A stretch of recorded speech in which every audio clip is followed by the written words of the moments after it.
Hello, we're going to now talk about disaster recovery policies, which every organisation with some connection to IT should have. In fact, every organisation really should have a policy on this. So we'll talk about what they include, what they are, and generally what steps are involved following a cyber attack. So first of all, a disaster is a very dramatic word, and in this context, a disaster is some incident which causes some widespread damage to some of your resources. So it could be a building, it could be some hardware, some software, some data.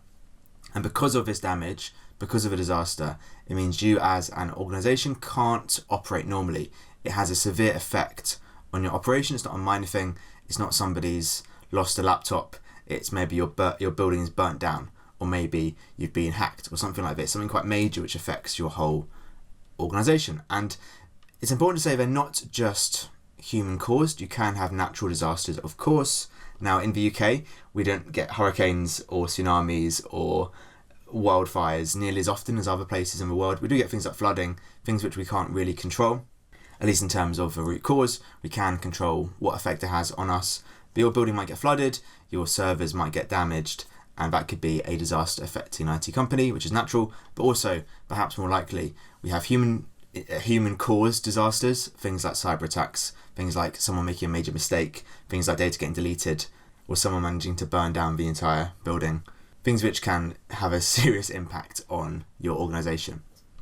And a disaster recovery policy will tell you what you should be doing following a disaster, following a major incident. The idea being that if you are suffering a disaster, you are not going to be ready for it unless you've got a very detailed plan you've thought of ahead of time. By definition, a disaster is going to be very stressful, very difficult for you to manage. If you've got a very clear plan, you can just follow the steps and it'll become much less stressful than if you had no plan, of course.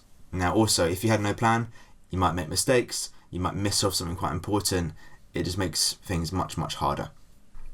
Now, a policy of this nature should include the following things. As with every policy, effectively, we need to have some clarity on who is responsible for what. There might be certain tasks delegated to particular managers in your organisation. It might be that you delegate some responsibility to someone external. You might bring in some extra staff to help you out.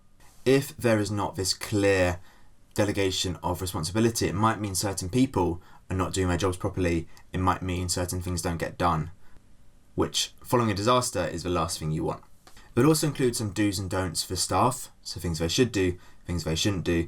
So for example, I've been part of a organisation which had quite a major cyber attack, and the main don't we got told was never ever talk to the media. They were really scared of how the reputation would be seen. You know, the attack we had was on the front page of BBC News, so it was quite a big attack, and they were very scared that we would speak to the media and complain or drop information to them which was unofficial and so on. So that's often in the policy, don't talk to the media. In terms of do's, it might be related to your particular job. It might be general things like change your passwords, check your bank accounts for fraud if it's affecting staff details, things like that. The key part of a disaster recovery policy for IT companies in particular is a section on backing up and what the expectations are for this. So that's why this policy is really important, because it's ahead of time. There's no point having a disaster and suddenly realising you want to back up stuff. You should have had a backup already.